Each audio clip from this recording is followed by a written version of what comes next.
Good evening everyone, I am Rathi sir. हम लोग यहाँ पर IIT JEE एडवांस की प्रॉब्लम का डिस्कशन करने जा रहे हैं, जो कि कल एग्ज़ाम हमारा हुआ IIT एडवांस 2020। तो उसका एक क्वेश्चन मैं यहाँ पर डिस्कस करने जा रहा हूँ। This is a series in which I will discuss all the questions of IIT advance day by day. तो today I am going to discuss one good problem which is from the integer. Now I will read the problem that will be displayed on the screen too. A circular disk of radius capital R carries surface charge density sigma R equal to sigma naught 1 minus small r by capital R, where sigma naught is a constant.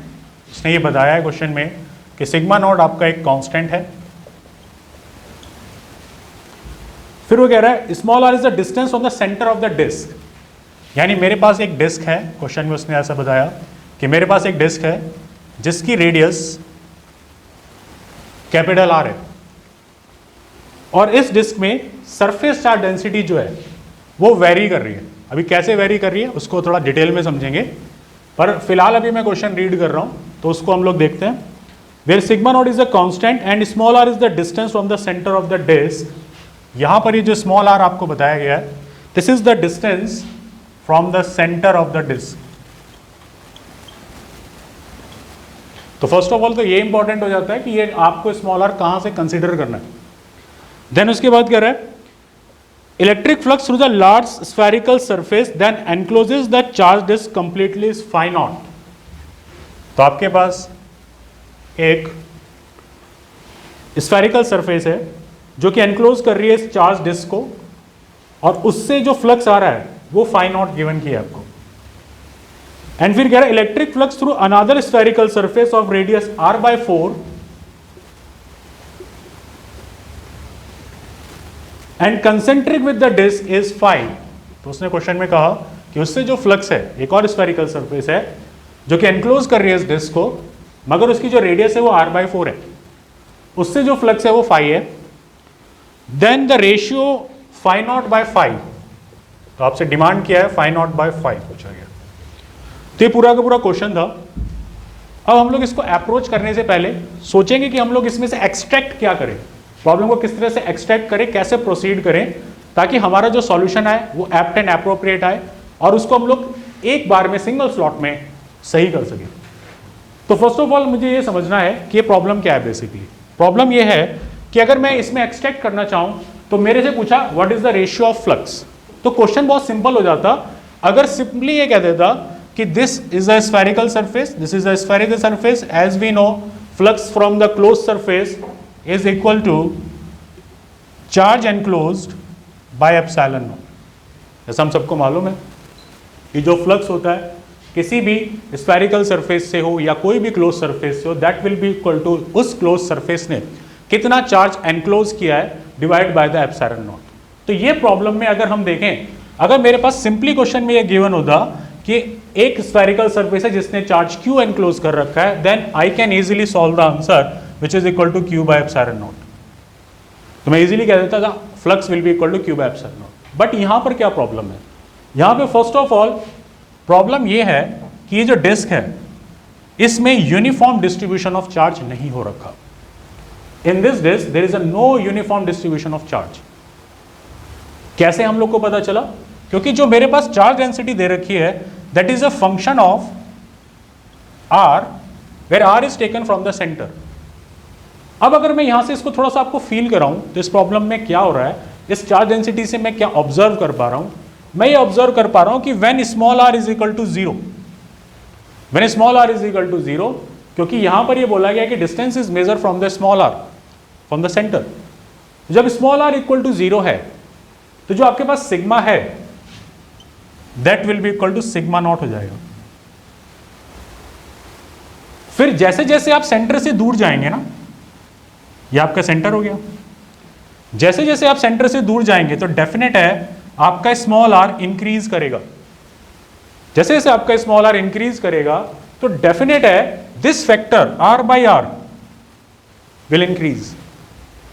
Initially at the center this small r is equal to 0, that's why we have a charge density is equal to sigma naught. पर जैसे जैसे हम centre से आगे की तरफ बढ़ने लग जाएंगे तो this small r factor will increase, that's why the charge density sigma will start decreasing. तो मेरे को सबसे पहले मैं इस प्रॉब्लम से ये समझता हूं कि यहां पर चार्ज का डिस्ट्रीब्यूशन वो यूनिफॉर्म नहीं है, क्योंकि सबसे ज्यादा चार्ज डेंसिटी जो कि सिग्मा नॉट है वो सेंटर पर है. और उसके बाद जैसे जैसे आप सेंटर से सरफेस की तरफ बढ़ेंगे तो ये चार्ज डेंसिटी, अगर मैं इसको पॉजिटिव एज्यूम करूं तो ये चार्ज डेंसिटी कुछ इस मायने में इस तरह से कम होती चली जा रही होगी जैसे जैसे आप सेंटर से दूर जा रहे हैं. तो सेंटर के आसपास चार्ज ज़्यादा, सेंटर से दूर बढ़ते हुए चार्ज का वेरिएशन जो है, सिग्मा जो है, चार्ज डेंसिटी जो है वो घट रही है, यानी charge per unit area start decreasing. That's why मेरे को अगर क्यू एनक्लोज निकालना है तो मैं इस तरह से अप्रोच नहीं कर सकता कि sigma is equal to q by a. मैं इस तरह से अप्रोच नहीं कर सकता, क्योंकि अगर ऐसे सिंपल होता, अगर सिग्मा यूनिफॉर्म होता, यहां से लेकर यहां तक यूनिफॉर्म डिस्ट्रीब्यूशन होता तो मैं इजीली चार्ज को निकाल लेता. पर इस बार यूनिफॉर्म डिस्ट्रीब्यूशन नहीं है, that will be equal to non uniform distribution. तो नॉन यूनिफॉर्म डिस्ट्रीब्यूशन में मेरे को क्या अप्रोच करनी होगी? तो मेरे को अप्रोच ये करनी होगी कि मुझे अगर क्यू एनक्लोज निकालना पड़ जाए, यानी क्यू एनक्लोज अगर निकालना पड़ जाए तो मुझे इंटीग्रेशन की हेल्प लेनी होगी. और इंटीग्रेशन की हेल्प किस तरह से ली जाएगी? That will be equal to sigma into d A, because we all know sigma will be equal to d q by d A. तो अप्रोच करने से पहले, प्रॉब्लम को सॉल्व करने से पहले हमें ये एनालाइज जरूर करना चाहिए कि क्या चार्ज डेंसिटी यूनिफॉर्म है या नॉन यूनिफॉर्म है. तो इस केस में वो नॉन यूनिफॉर्म है तो हम सिंपली सिग्मा इंटू एरिया नहीं कर सकते, we have to calculate the q enclose using this. अब इस प्रॉब्लम का सेकेंड एक्सट्रैक्ट निकालते हैं कि दूसरा इसमें किस तरह से अप्रोच आगे बढ़ना है. तो पहली अप्रोच तो मेरे को समझ में आ गई कि अगर मेरे को क्यू एनक्लोज की जरूरत पड़ने वाली है तो मैं इंटीग्रेशन करूंगा. सेकेंड अप्रोच को समझते हैं. अब उसने क्वेश्चन में कहा कि ये जो चार्ज, जो डिस्क है, इस चार्ज को, इस डिस्क को किसी स्फेरिकल सरफेस से कवर्ड किया गया. तो अगर हम यहां पर देखें तो उन्होंने कहा कि एक स्फेरिकल सरफेस है जिसने इस डिस्क को कंप्लीटली कवर कर रखा है. तो मैंने ये अज्यूम कर ली और कहा कि इससे जो फ्लक्स हुआ वो फाई नॉट है. मैं ये भी समझ गया. इसका मतलब मैं क्या समझा कि अगर मुझे इसका फ्लक्स निकालना है तो मुझे ये देखना होगा कि इस स्फेरिकल सरफेस ने कितना चार्ज एनक्लोज किया. तो अगर हम यहां पर देखें तो इस पूरी स्फेरिकल सरफेस ने पूरा का पूरा चार्ज ही एनक्लोज कर रखा है जो इस पूरी डिस्क के अंदर है, जिस डिस्क की रेडियस हमारी कितनी है? Capital R. तो यहां पर ये मेरे को समझ में आया कि इस डिस्क की जो रेडियस है कैपिटल आर है. तो अगर मेरे को फाई नॉट निकालने में इंटरेस्ट है तो मेरे को क्यू एनक्लोज निकालना होगा, बाय एप्सिलॉन नॉट करना होगा. और उस क्यू एनक्लोज को निकालते हुए मुझे ये ध्यान रखना होगा कि मुझे सारा चार्ज निकाल लेना है इस डिस्क के अंदर, क्योंकि फर्स्ट सिचुएशन में उसने बोला कि इस स्फेरिकल सरफेस ने पूरी डिस्क को कवर कर दिया.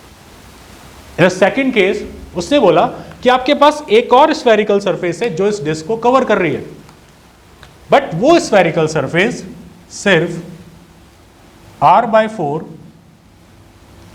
रेडियस को ही कवर कर रही है, क्योंकि इस स्फेरिकल सरफेस की जो रेडियस है वो r/4 है.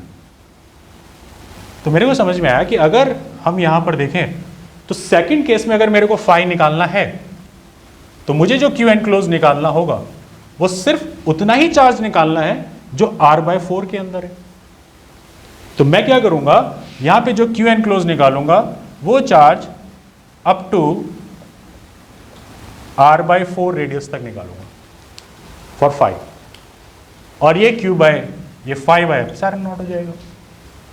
अगर मैं इस क्यू एनक्लोज को 1 कहता हूं जो कि अप टू r है, और इसको मैं क्यू एनक्लोज 2 बोलता हूं जो कि अप टू r/4 है. तो मेरे से क्वेश्चन में पूछा गया था what is phi naught by phi. अब मेरे को पूरा क्लियर हो चुका है माइंड में कि मेरे को जब मैं इनका रेशियो निकालने जाऊंगा तो मैं इन दोनों को डिवाइड करने जाऊंगा, एप्सिलॉन नॉट कैंसिल आउट हो जाएगा.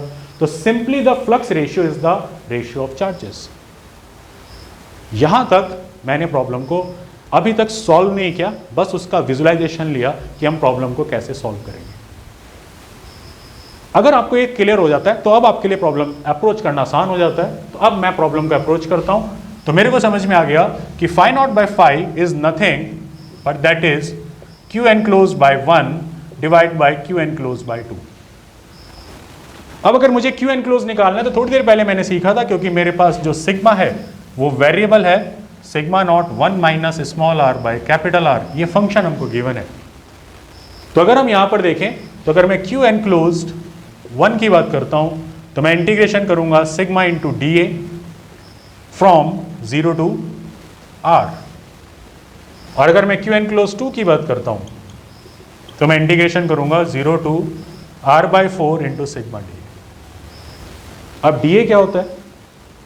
डी ए मुझे मालूम है कि अगर मेरे पास एक डिस्क होती है लाइक दिस और इसमें चार्ज एनक्लोज है लाइक दिस, तो अगर मैं इस सिचुएशन में यहां से x डिस्टेंस पर एक रिंग एज्यूम करूं, अब ये सब बातें हम लोग क्लासेस में सीखते ही हैं कि हम लोग रिंग क्यों एज्यूम कर रहे हैं। रिंग इसलिए एज्यूम कर रहे हैं क्योंकि ring is the symmetrical element of the disc. तो अगर मैं यहां से x डिस्टेंस पर एक रिंग एज्यूम करूं लाइक दिस, और इसकी जो थिकनेस है like this, this is dx, then what is the area of this element?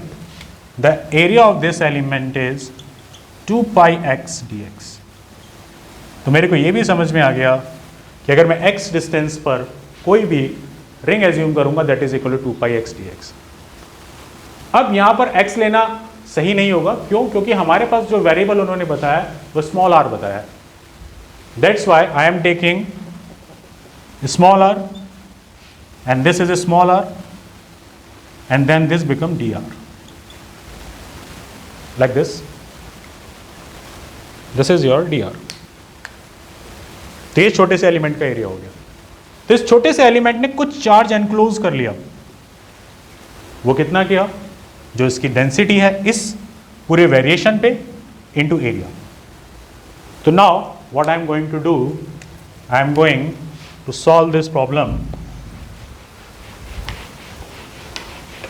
that Q enclosed 1 will be equal to the integration of 0 to r sigma naught 1 minus small r by capital R into dA, which is equal to 2 pi r dr। अब intelligence क्या कहती है? Intelligence ये कहती है क्योंकि जो flux का रेशियो है Q enclose 1 by Q enclose 2 वो दोनों के लिए रेशियो होना है। और अगर आप रेशियो में देखें तो इस इंटीग्रेशन में sigma naught is a constant, उन्होंने क्वेश्चन में बोला है 2 पाई इज अ कांस्टेंट। तो मैं इसको दोनों को बाहर ले जाऊंगा और जब मैं डिवीजन करने आऊंगा तो 2 पाई सिग्मा नॉट दोनों कैंसिल आउट हो जाएगा। तो ये बड़ा सा जो सिचुएशन थी ये रिड्यूस हो गई अगर हम रेशियो के ऊपर पहले फोकस कर लेते हैं। तो Q एनक्लोज बाई 2 ये हो जाएगा, तो this will be equal to sigma naught 2 pi cancel out हो जाएगा दोनों से, तो नीचे वाले पार्ट में आ जाएगा 0 to r by 4 1 minus small r by capital R, same situation sigma naught into 2 pi r dr। तो 2 pi sigma naught cancel out हो गया, तो this integration will be equal to 0 to capital R 1 minus small r by capital R into r dr by integration 0 to r by 4 1 minus small r by capital R into r dr। now अगर हम इस integration को solve करें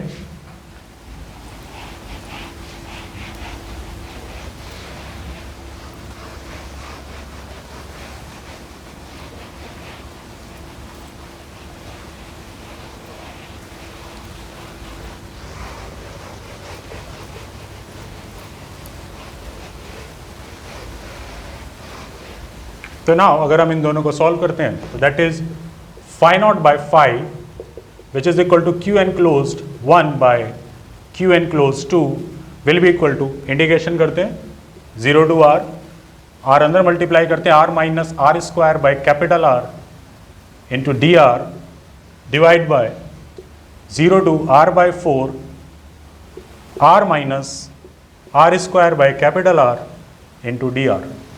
Now further अगर हम integrate करें तो r dr will be equal to r square by 2 minus r cube by 3r and the limits from 0 to capital R by r square by 2 minus r cube by 3r and the limits from 0 to r by 4. Now rest अगर हम देखें जब आप limit में zero रखेंगे तो वो zero हो जाएगा, सेकेंड लिमिट भी ज़ीरो ही है तो वो भी ज़ीरो हो जाएगा. r की वैल्यू रखते हैं, that will be equal to r square by 2 minus r cube by 3r. तो this is r and r cancel out, तो this is again r square, तो this is r square by 3 by r to the power 2. अब यहाँ पर थोड़ा सा cautious रहना है. 4 square that is 16 by 2 I think 32 minus r cube by 4 cube and 4 cube is 64 into 3. तो अगर हम 64 इंटू 3 करें